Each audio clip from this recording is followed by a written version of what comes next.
welcome to HRO Tips and Solutions with Miss Uwana. It's really nice to have you do this with us today. Today we are going to be looking at how to answer common interview questions. I use the word common because these are questions that you are mostly going to be asked when you are invited for interview. However, before we go into the topic, please briefly introduce yourself. Hello, Mercy. How are you today? I'm very well, thank you. Thank you for having me. My name is Amaru Gochukwu. I'm a human resources and management consultant with over 15 years experience in general management and administration. And 13 out of these 15 years have been spent in the practice of professional level human resources management. I am a co-founder and partner at Peak Global Consulting, an enterprise that is specialized in delivering human resources development and management solutions to organizations. And I currently head human resources and office management in Daystar Christian Center, Lagos, Nigeria. Wow, that's quite an impressive profile you have there. Well done, Amara. Thank you. Okay, so we'll go into the first question. Usually it's the tell me about yourself question. So when recruiters or employers ask this question, why do you think they ask it, and what do you think is the best way to answer this question? Okay, thank you. I believe we have viewers, so let me also say hello to our viewers.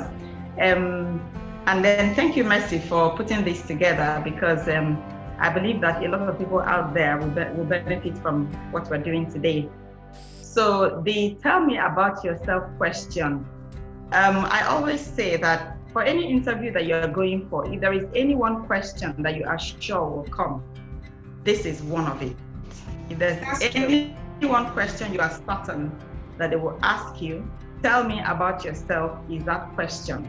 Because your recruiter or your interviewer has been through your CV and possibly has formed some impressions or opinion about you. So in answering that question, you're going to either be affirming or debunking whatever impressions the person has formed. So it's a question that you need to approach with a lot of deliberateness, okay? Because I also say it's an open invitation to sell yourself to the interviewer, to tell them why you are the person for the job. So the right way to go about it, and again, remember, one thing to keep at the back of your mind for any interview you are attending is that every single interview question is targeted at something. There's no interviewer that just asks you questions just for the fun of it, right? So every question is targeting something, is targeting some information from you. So in this particular question, the interviewer needs to know those attributes that you have, those achievements that you've made in your career history that singles you out as the best person for the role. So the place to start is to briefly go over your career history and single out your achievements, your skills. I believe that before the interview, you have done a bit of a research to know about the role and some competencies that are required for the role. So yeah, this that part is the important. question that enables you. Beg your pardon? I said that part is really important. Very important. So then this question enables you to bring out those things you have done in the past that project your ability to occupy the new role. So the competencies, the achievements in your previous jobs, this is the place to project it. Those things that are not immediately obvious in your CV and that you couldn't have put in your CV because of the nature of a CV, the fact that it is a short document. This is your opportunity to project those things. Now, the mistake I see people make sometimes in answering this question is that they start talking about, I went to this primary school, I went to this secondary school, I went to this university, I graduated so and this and that, I worked in social place, without bringing out the achievement. They can already see the order in your CV. They can already see the schools you attended and the places you worked at. But what is not immediately obvious to them is the things you did there. Even though you put the role you occupy, but your achievement in that thing, the value you added, may not be immediately obvious. And this is the time to bring out those things. I like That's your what this achievement question is about. Yes. Absolutely. Yes, and then it helps if you have done, like I said before, you ought to have done your homework. You don't just get up and go for an interview. You ought to have done your homework in knowing what skills are required for that role. I mean, if you ask, you will find out from people, from the internet, from even the job ad itself, the job advert itself. Most times. So once you know those things, then you can go back to your job history and bring out questions, highlight the particular achievements you want to talk about. It helps if you have jotted it down. So true. Thank you so much for starting with that question. Sorry, the next one I would like answering this question also, you're not supposed to go on and on and on and on and talk, that's so true. You're supposed to talk within about a minute or two. So if you have put things down, then it helps you to go straight to the point and sell yourself to them. Yeah, you don't want to bore your interviewers with going on and on, about this particular answer to this question. Exactly. And you also don't want them to forget what you have said because you've been talking for too long. So you need to have your punch lines ready so that, you just really. Yeah. That's really important. Thank you so much, Amara. The next question I would want you to look at is the why do you want to work here question. I mean, that question is could be annoying. I want to work here because I need a job, obviously. But really, why do interviewers ask that question, or how should it be answered? Okay, good.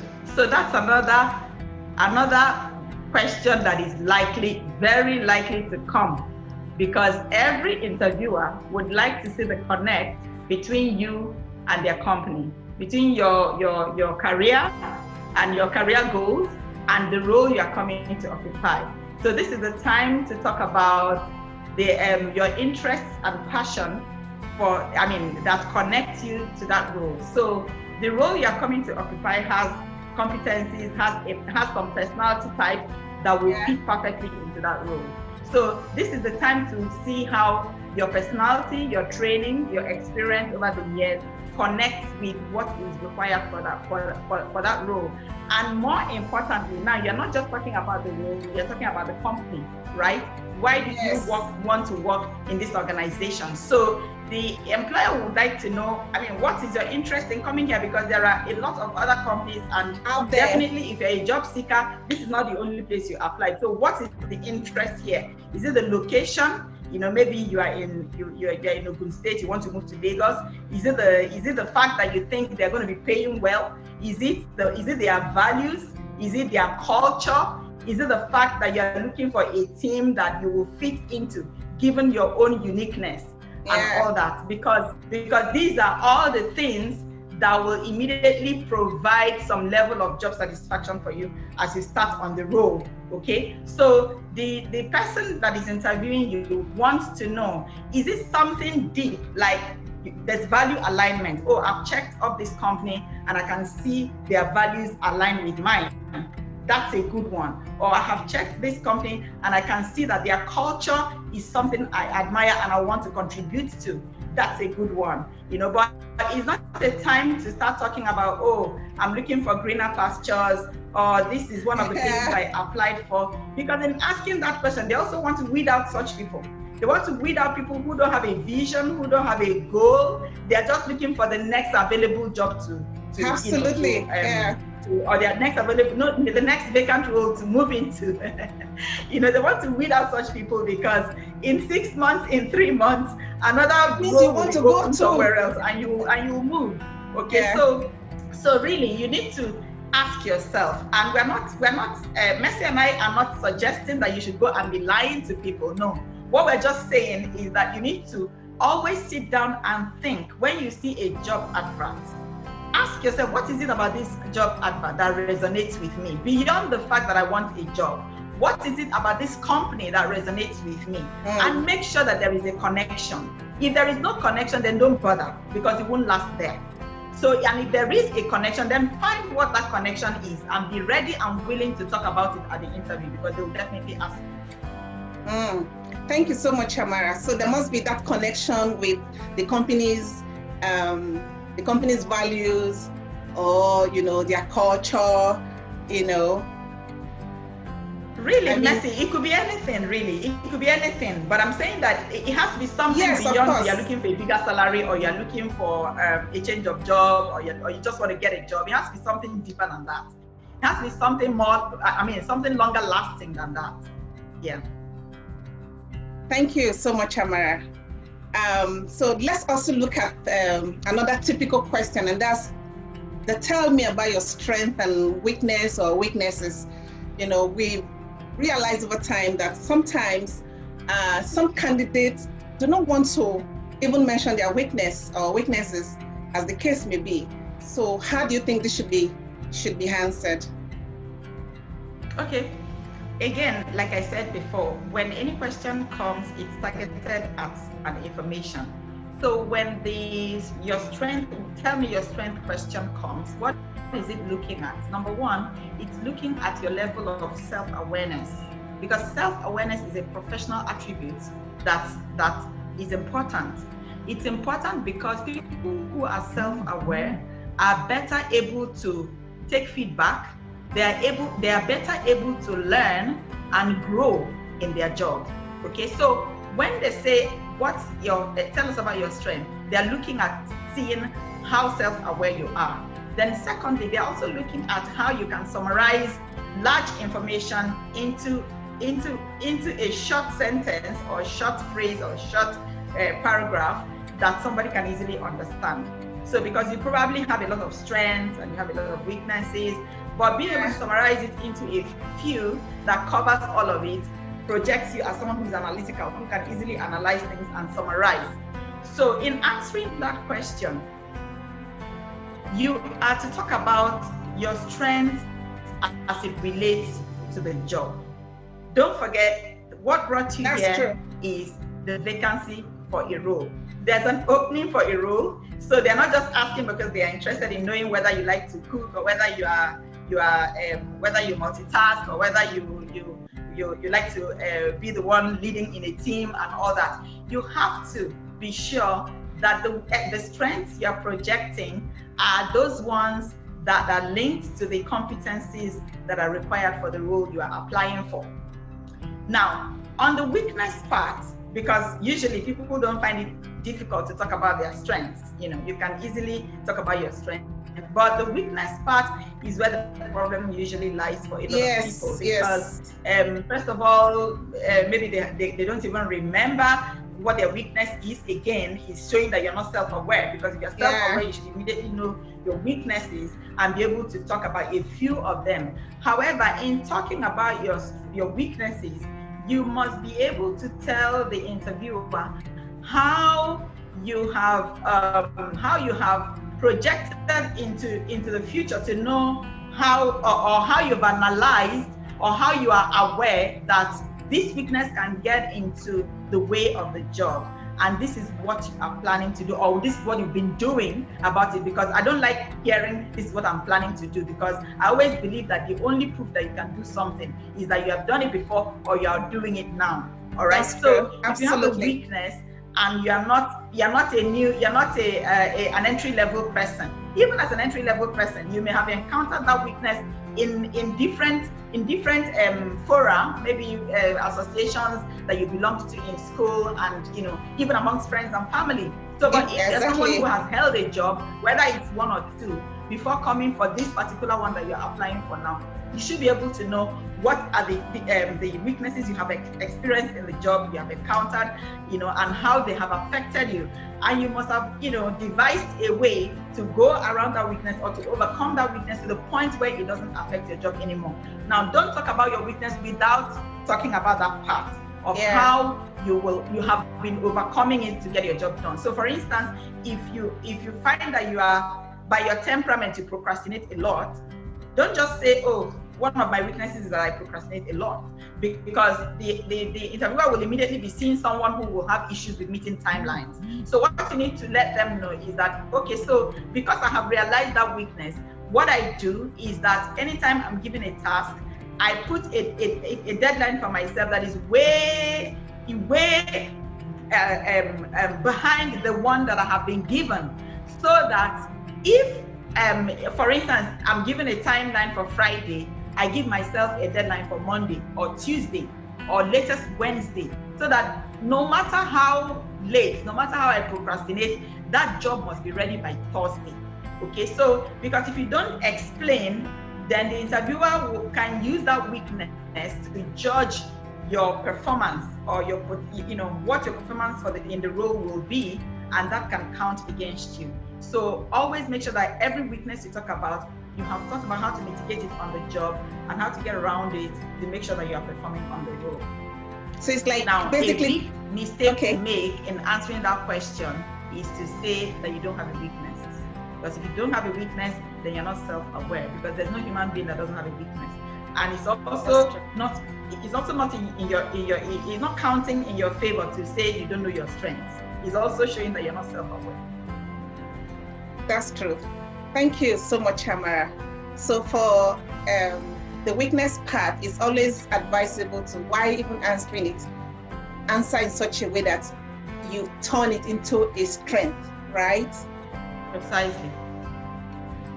Okay, so let's look at another very tricky one, and that is the salary expectation. I can see you're smiling.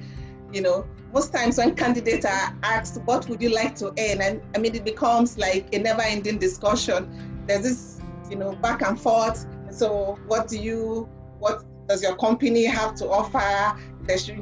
In this kind of scenario, what do you think? How do you think, applicants should, or candidates should answer this kind of question?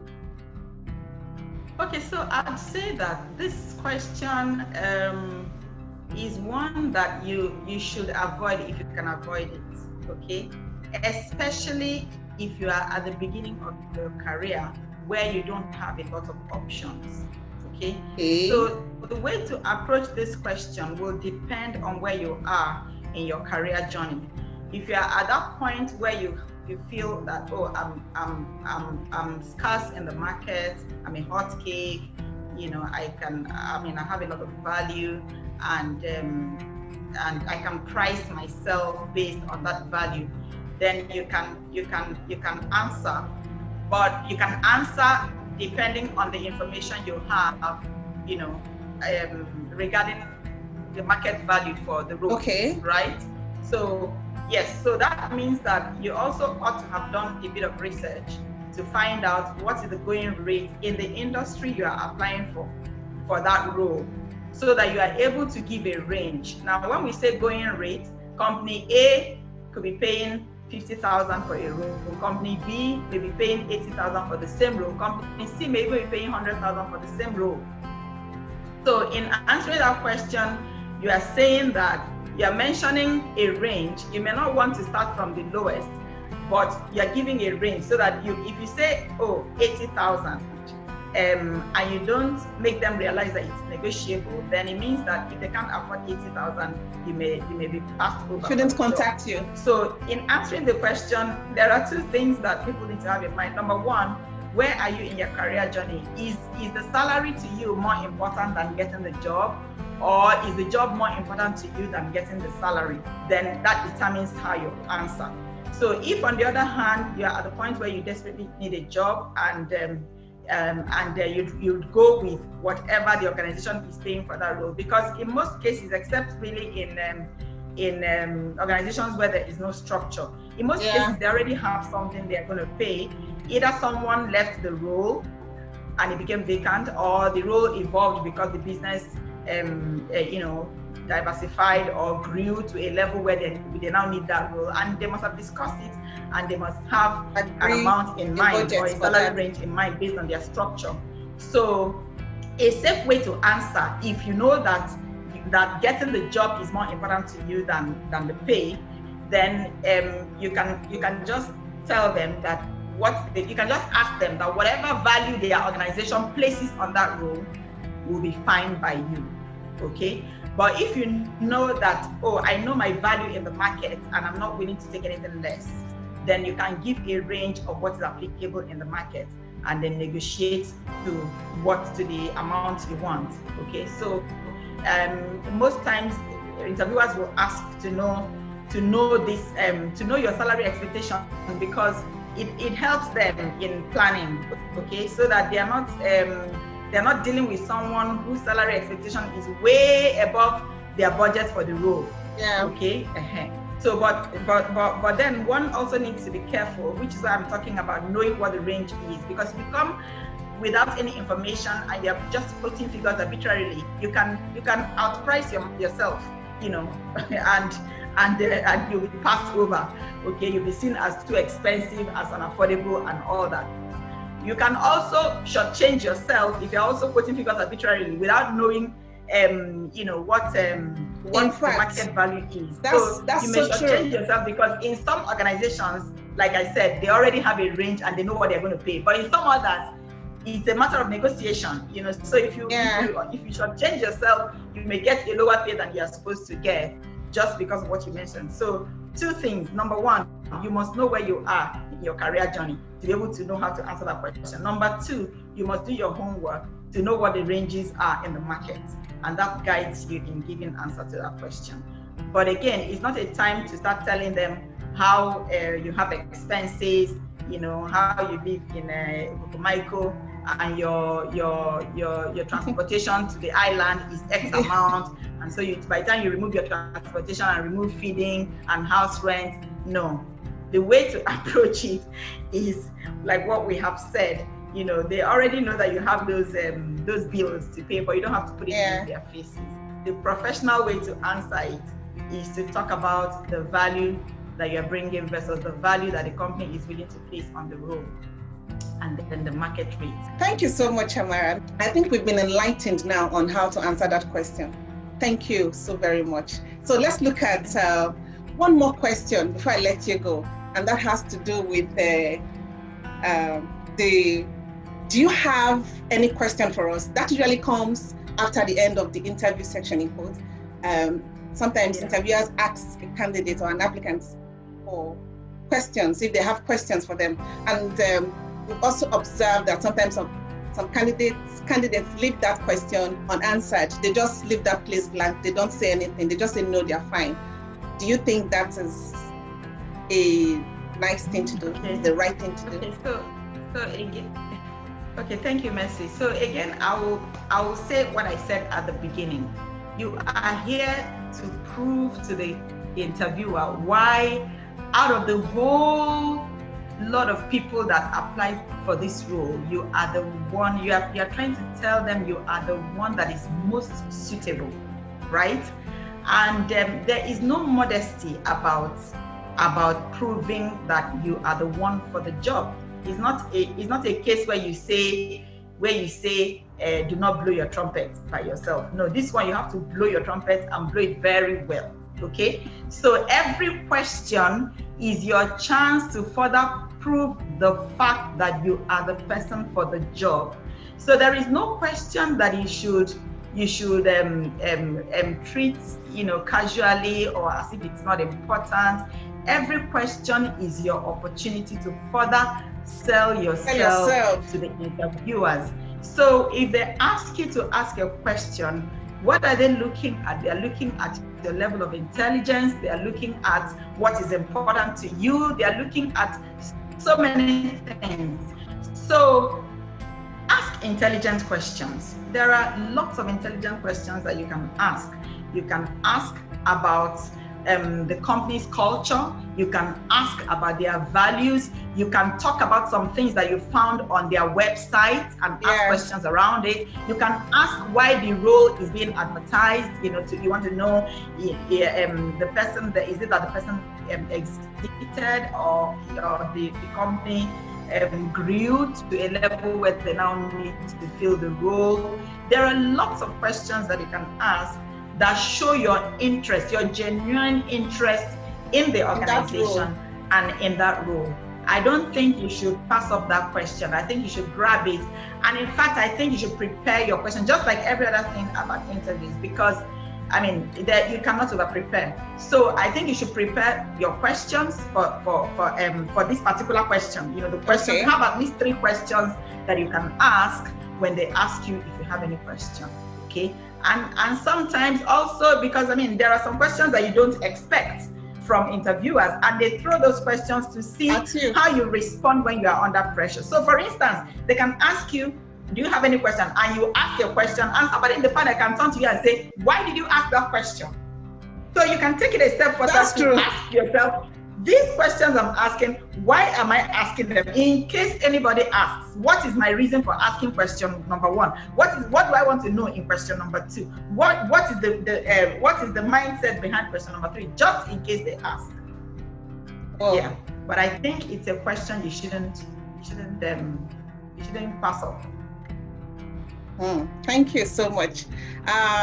Before we conclude today's topic, do you have any final word for job seekers? Okay, so my final word is prepare, prepare, prepare. Going for an interview, you must prepare yourself.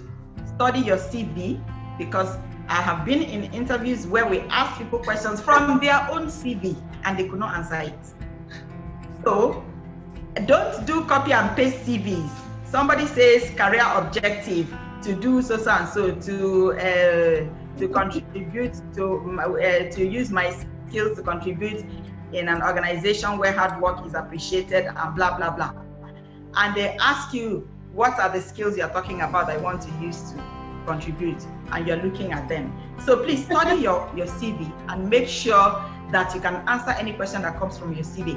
Study the job adverts and make sure that you understand it, you understand the requirements, and that you have mapped the requirements to your own skills and your own training and your own experiences and even your personality and passion and interests. Very important. Now, study the organization to be sure that there is a connection between you and them. It could be the values, maybe your values align with theirs or their values align with yours. It could be the culture, you know, but make sure you know something important about them that can help you to have that conversation when the time comes. So you need to prepare in all these areas and go there feeling very confident. Part of what that preparation does for you is that it gives you confidence. So even when questions come, because I mean, sometimes they also ask you questions that they are sure you don't know. You know, they are sure you don't have the answer to it, but they just ask just to see how sincere you are, whether you're going to be trying to, wriggle your way out of it. You're going to just honestly say, I'm sorry, I don't have the answer to this question. Can I come back to you sometime, or can I research it and send you the answer by email or something, So, but even when you don't know, be quick to prefer a solution, because these are all tests of your IQ, okay, and also tests of your pressure, how you respond to pressure, how you manage pressure, how you react when you're under pressure. Under pressure, so. Yeah. It's important that you prepare, and it's important that you are confident, and it's important that you are honest during the interview. These are my advice to anybody that is looking for a job. Prepare, be honest. I mean, these are useful tips that I'm sure our viewers or candidates will find very, very practical to apply. I also want to add to what you have said. Another thing is for candidates to always ensure they send in their CVs early enough when jobs are advertised, because there's this tendency to want to wait till, if the deadline is 30th of the particular month, you want to wait till that. Yeah, I don't think it is advisable to wait till that time. So if they give a particular timeline, let's ensure that you send in your CV as soon as possible. Do you agree? Oh, certainly. But one may honestly not have seen the advert until that day. Yeah, so then that's helps another. If in your cover letter you mention, just to give yourself that benefit of the doubt, you may mention it in your cover letter that I just came across this, and that's why I'm just applying. Because without that, they may have even started their shortlist. They may have decided that, oh, even though we advertise this date, we're cutting it off from so date. So it's important to be early in sending your CV, and it's also important to ensure that the CVs you are sending are customized to each advert. Okay, because I find that some people have a one CV. They have a one size fits all CV. That if they're just here, if a friend calls them and say, oh, there's an advert, even without seeing the advert, even without seeing the opening or what it's about, they forward the same CV. And that is wrong. That is so wrong, because you are supposed to study the advert and be able to adjust your CV in line with what is required for the role, so that you can project the particular skills and attributes, the particular competencies, the particular experiences that are required for the role. I just remembered that when you were talking about sending your CV early, that it's also important to customize your CV to each job advertisement, so that you are hitting the nail on the head. Thank you so much, Amara, for your time. I'm sure we've learned a lot, and I hope you'll be willing to do this again with us next time. I know we've been trying to do this for some time, but because of your busy schedule, we've not been able to do this.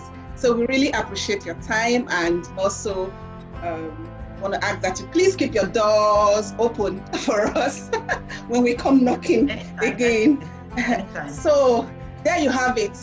For further information on this, you can send us email on hrtipsandsolutions@gmail.com.